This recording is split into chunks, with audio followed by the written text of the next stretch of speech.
Revenge is a theme that either burns slowly or explodes all at once, but in games, it always leaves marks. It's not just about defeating enemies. It's about righting what was taken, confronting those who hurt you, and returning the pain with the same intensity. And when a game puts revenge at the heart of its story, everything changes. The combat gets heavier, the narrative more tense, and every decision takes on a new weight. In this list, you'll see the best single-player games where revenge isn't just part of the plot. It's what drives everything. From the first blow to the last breath, what guides you is the need to make someone pay. I'm Jax, and if you're new here, welcome to the Play Hunters channel. I bring daily content so you don't miss any details from the world of games. And if you could subscribe to help me grow, I'd really appreciate it. From one gamer to another. In first place, God of War 3 delivers the conclusion of one of the greatest revenge journeys in gaming history. After watching his family being destroyed, being betrayed by the gods he swore to serve, and used as a pawn in the power games of Olympus, all that's left is fury. It's with that fury that you climb mountains, face titans, and bury your blade in those who threw you into this abyss. There's no room for redemption or forgiveness. What drives everything is a simple promise. Make each one pay for what they took from you. The story starts with chaos already in place, and you in the middle of the war. There's no more doubt, only the path forward. Each fallen god represents not only an enemy defeated, but a forcibly erased memory. You don't want justice, you want revenge, blow by blow, until the last name on the list. The rage grows with each step, and the game makes you feel that in every scene. It's not about saving the world. It's about destroying the world that destroyed you first. The battles are violent, exaggerated, and choreographed as if part of a bloody opera. Each strike, each scream, each collapsing environment reinforces that the end is near, and you're going to carry it to the final consequence. The soundtrack complements this weight, with drums and choirs that sound like war marches. God of War 3 doesn't want you to forget why you're there. It wants you to feel the weight of your revenge until the very last second. In second place, Ghost of Tsushima portrays revenge as an open wound, one that deepens as you try to save what's left of your land. After seeing your home invaded, your people massacred, and your uncle captured, what starts as a duty turns into something more intimate, more bitter. With each step, the desire for justice gives way to something darker, more personal. You're no longer fighting just for others. You're fighting to return the pain in equal measure. The story doesn't take the easy path of glory. It shows the consequences of every choice, what's lost when honor and necessity no longer walk side by side. You'll face enemies, yes, but you'll also distance yourself from who you were. The transformation happens gradually, through dialogues, glances, and silences that weigh more than any action scene. Revenge follows you like a shadow. Sometimes, it's more present than the mission itself. The world is beautiful but laden with melancholy. The wind-blown leaves, golden fields, and abandoned temples all contrast with what you feel inside. The combat is direct, precise, and each duel carries tension, pride, and pain. Ghost of Tsushima doesn't celebrate revenge. It shows it for what it is, something that consumes, transforms, and leaves scars even when everything seems resolved. In third place, Shadow of Mordor and Shadow of War deliver a shared revenge, experienced by two beings who, under normal circumstances, would never be together. On one side, there's you, a warrior who has lost everything. On the other, the spirit of an ancient elven king, now fused with your existence, also driven by an old and corrosive desire for vengeance. The bond between you isn't friendship, it's necessity. Both were destroyed by the same enemy, and now, you use each other as weapons. In Shadow of Mordor, the thirst for justice is still raw. You hunt the captains, expose weaknesses, and watch the enemy empire slowly fragment. But it's in Shadow of War that the obsession takes shape. Vengeance turns into strategy, into domination, into a thirst for control. You begin to create your own army, using the powers of the spirit that accompanies you, and realize that you're repeating the same patterns of those you swore to destroy. The line between hero and villain slowly fades. The spirit isn't a guide. It's a constant reminder that your pain isn't just yours. The story of the two intertwines in every decision, every sacrifice, every betrayal accepted as necessary. And no matter how the world reacts to what you do, no one is there to save you from yourself. Shadow of Mordor and Shadow of War show how revenge can unite, but also how it can consume. In the end, the question isn't whether it was worth it. It's whether anything of you remains after everything has been done. In fourth place, The Last of Us Part 2 is a raw journey, driven by a pain that never subsides. Revenge here isn't just a motivation. It's what shapes every action, every silence, every contained expression. It all starts with a loss that shatters what little stability still existed, and from then on, what guides your steps is the impulse to make someone pay. But the game doesn't treat this as a heroic path. On the contrary, it puts you in a cycle where each decision sinks deeper.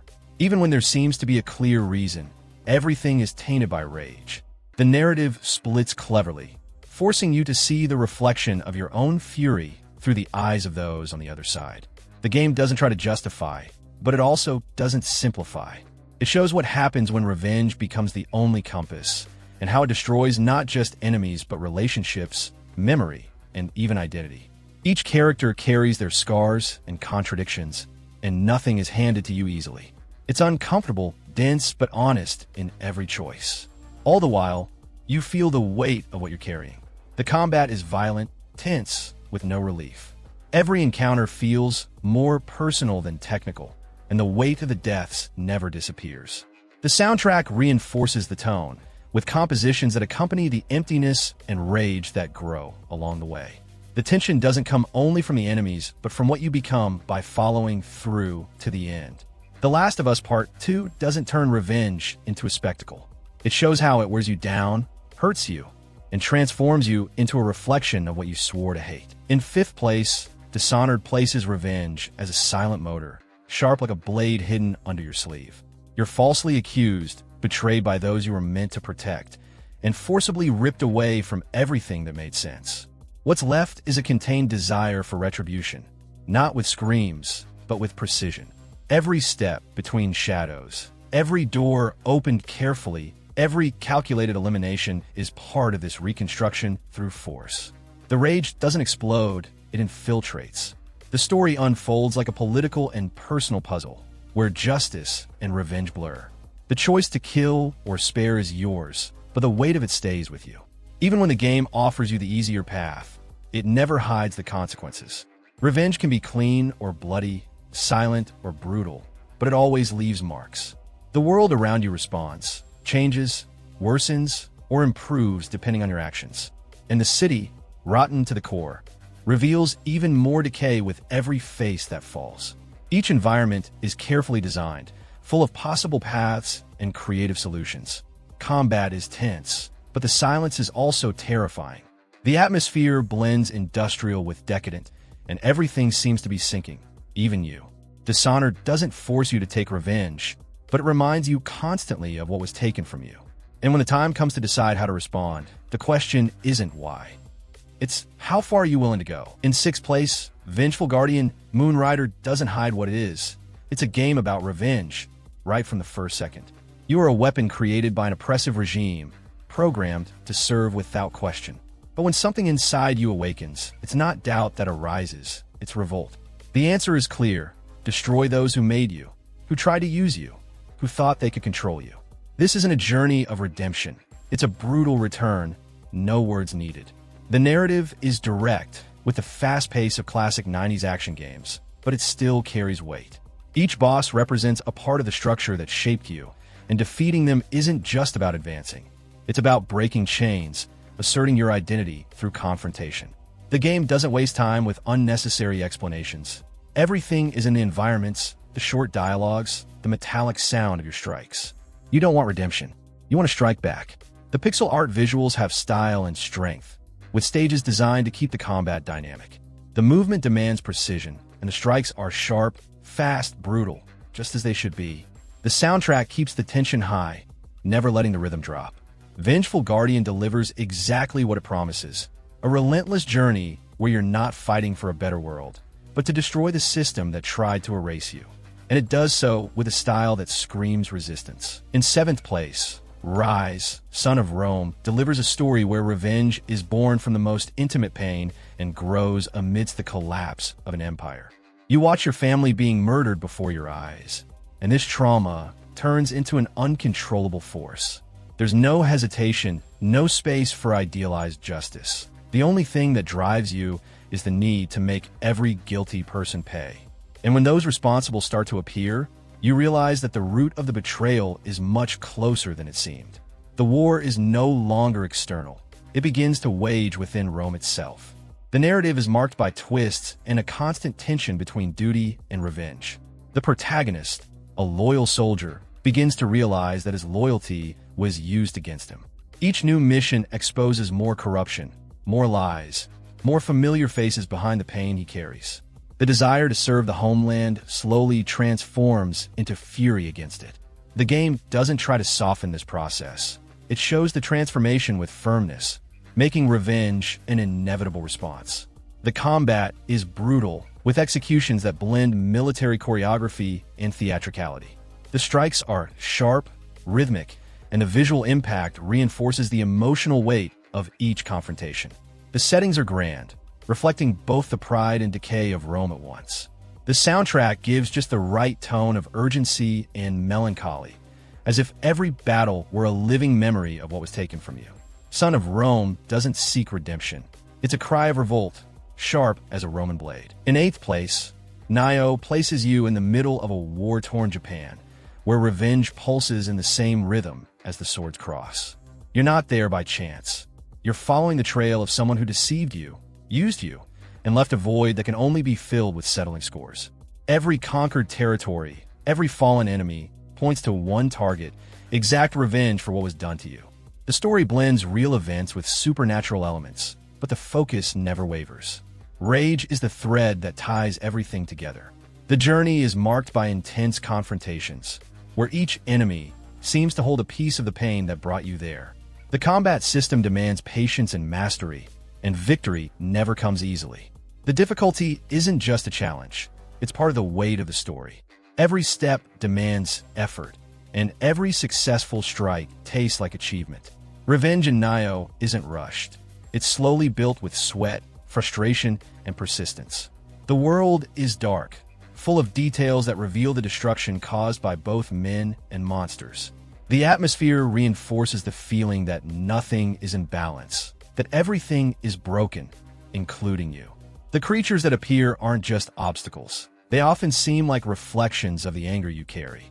Nioh is a game that treats revenge as a path of sacrifice, where every victory comes at a high cost. And still, moving forward is the only choice. In 9th place, The Darkness 2 is a story of revenge told with blood, rage, and living shadows that respond to your will. What drives you is loss, but not just any loss. It's the pain of seeing those you love torn from you, while ancient monsters whisper in your ear. The fury grows as the power you carry feeds off it. Revenge mixes with something deeper, almost uncontrollable, and what starts as a hunt soon spirals into something far darker. The narrative alternates between intense moments of violence and scenes that try to remind you of who you were before it all. But the truth is, there's no turning back, only the desire for retribution. You keep cutting your way through enemies and conspiracies, trying to figure out if the rage is just yours or if you're being led by something bigger.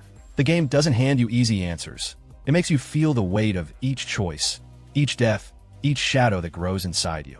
The gameplay combines quick gunplay with the use of creatures that sprout from your shoulders, creating a chaotic, relentless rhythm. The urban and decaying setting reinforces the tone of a world that's already fallen apart, and you walk through it as part of what corrupts it.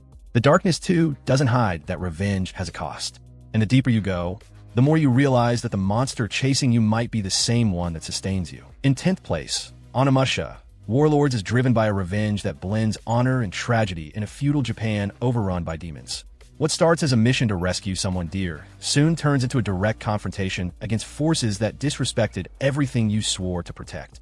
The pain of loss transforms into focus, and every strike carries that weight. It's not just a fight against monsters. It's a response to those who desecrated your land and your people.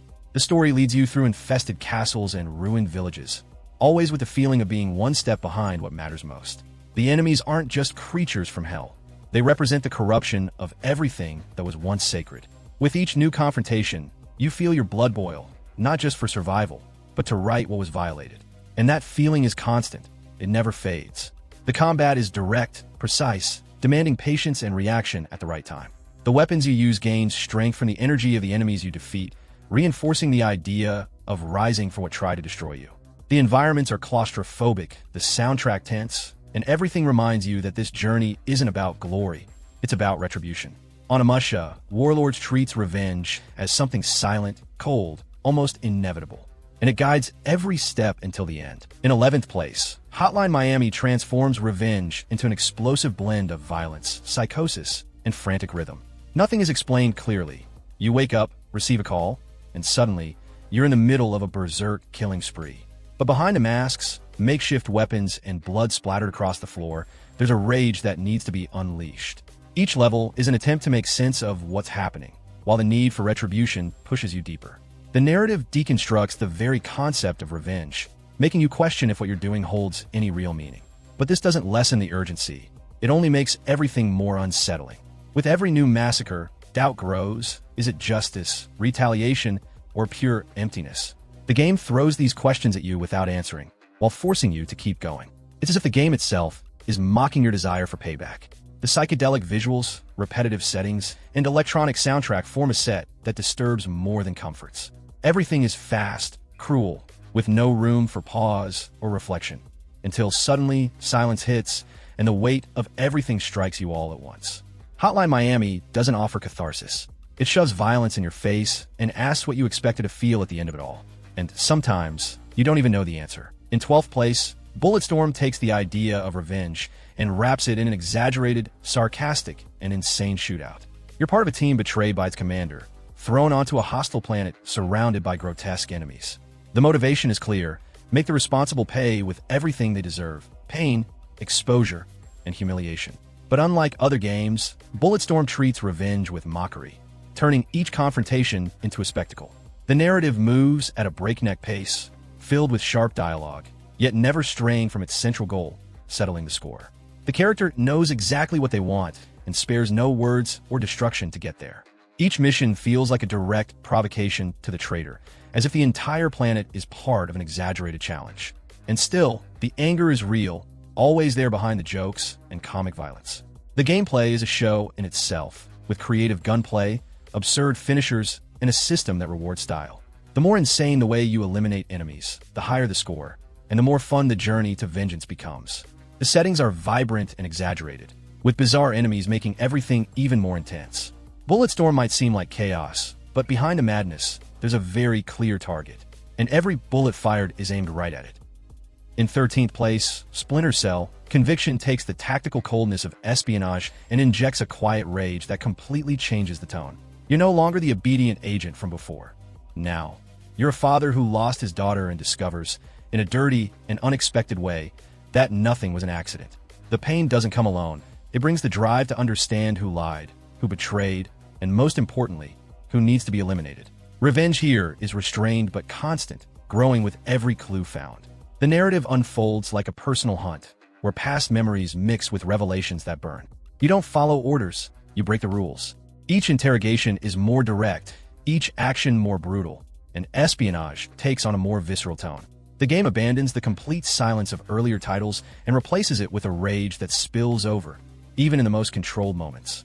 And still, it never loses focus. What was taken from you is present in every word, every decision.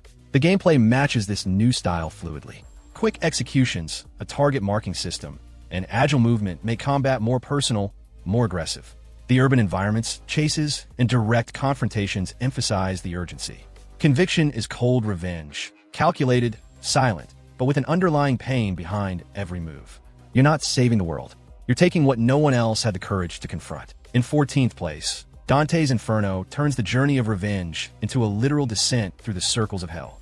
What drives you isn't just pain, it's regret and rage intertwined. You lost someone tragically, and you refuse to accept that loss as the end. So, you face hell itself, not only to challenge death, but to confront the consequences of your choices. Each demon faced, each tortured soul, reflects the past you're desperately trying to rewrite by force. The narrative is filled with symbolism and brutality, with no room for rest. As you advance through increasingly grotesque settings, revenge merges with self-confrontation. You want to recover what was taken, but you also seem to seek redemption with every strike. The anger is constant, but it's fed by guilt, by mistakes that can't be erased. And hell doesn't forgive, it reminds you. Everything you've done, everything you've tried to forget. The combat is direct and visceral, with movements that perfectly capture the fury of someone willing to face the impossible. The weapons are extensions of pain and lost faith, used to carve a path toward what you believe you deserve to reclaim. The environments are disturbing, as if each part of hell is designed to confront you. Dante's Inferno is revenge in its rawest form, crossing the underworld in search of something that may not even be there anymore, but that you swear you won't leave behind. In 15th place, Sifu is revenge transformed into discipline, rage molded into technique. You witness your family being destroyed before your eyes and spend years training silently for a single goal: to get back at those responsible. But Sifu doesn't give you this path easily. Every strike you land, every enemy that falls, comes with aging, fatigue, and the constant reminder of what brought you here. Revenge isn't just an end, it's the weight you carry with every move. The story is told with few dialogues, but with much intention in every detail. The targets of your hunt have faces, stories, memories, and confronting them isn't just combat, it's a settlement of accounts.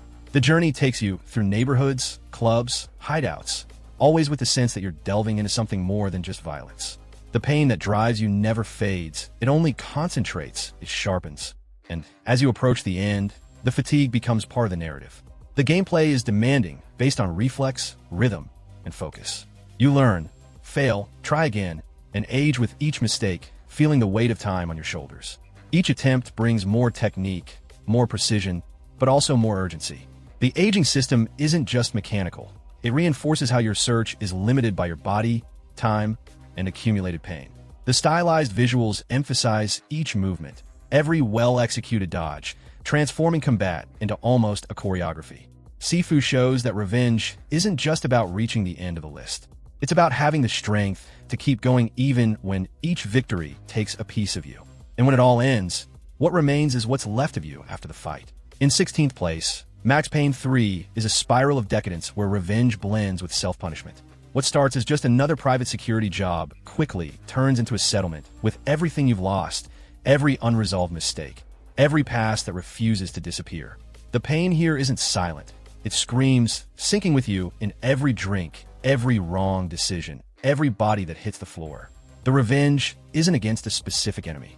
It's against the world, and maybe against yourself. The story is told with sharp cuts, dirty filters, and bitter narration, as if you're seeing everything through eyes that have seen too much. Each chapter reveals not only new enemies, but new pieces of a broken character. And the more you try to bring order to the chaos, the more you realize you're trapped in it. The game drags you through alleys, slums, and mansions, always with the bitter taste that none of this is about justice. It's all about accumulated resentment. The gunplay is intense, stylized, but brutal. Reaction time is everything, and the slow motion system gives you control, but also shows every fall, every impact, every consequence in detail. The soundtrack mixes tension and melancholy, always present, but never heroic. Max Payne 3 is about moving forward, even when there's no clean exit, and turning your collapse into ammo to take down those who push you this far. In 17th place, Trek to Yomi is a revenge story told like an ancient legend, with a classic cinema aesthetic and emotional weight in every scene. After witnessing your village being attacked and everything being taken by violence, the oath to protect transforms into a path of blood. The journey begins with the desire to honor what was lost, but soon becomes a spiritual crossing, where vengeance must compete for space with your very soul. Every step you take is a question of what is truly worth fighting for. The narrative is minimalist but full of symbolism. The losses push you forward, but the memories and ghosts pull you back. The game builds this internal conflict with silence, visions, and the constant presence of the past. The enemies are not just soldiers. They are reflections, echoes, tests of your conviction. You want revenge, but you must decide how far you're willing to go with it. And this choice weighs on every possible outcome. The gameplay combines simplicity with precision. The combat demands rhythm and attention, with duels that feel like lethal choreography. The black and white visual is more than just style. It sets the tone for tragedy, for wounded honor, for the colorless path that vengeance traces. The settings are beautiful, but always filled with melancholy. Trek to Yomi is a promise made with a sword in hand and eyes on the past. And you feel throughout that fulfilling this promise may cost more than you first imagined. In 18th place, Ninja Gaiden Black is revenge in its rawest and most relentless form. Right at the start, you watch your clan be destroyed and a sacred artifact stolen, and the response comes without hesitation. What follows is a frantic hunt for justice, but the anger of someone who has lost everything is present in every step, in every strike. The journey isn't just for honor, it's personal, urgent, marked by blood. The protagonist's silence only intensifies the fury that guides the blade. The narrative is simple, but effective. It doesn't need long dialogues to make it clear that what drives everything is the desire to pay back in kind. The enemies are not just obstacles. They are pieces of a chain that took everything from you. And each boss defeated is more than progress. It's a settlement of accounts. Revenge here leaves no room for mercy. And even when the mission seems bigger than you, the urge to leave nothing unpunished is what keeps everything moving. Combat is intense, technical, and unforgiving. Each encounter is a test of endurance, and the difficulty is part of the emotional weight of revenge. The precise movement, fast combos, and brutal finishes emphasize how personal this journey is. The settings blend beauty and danger, and the soundtrack accompanies with constant tension.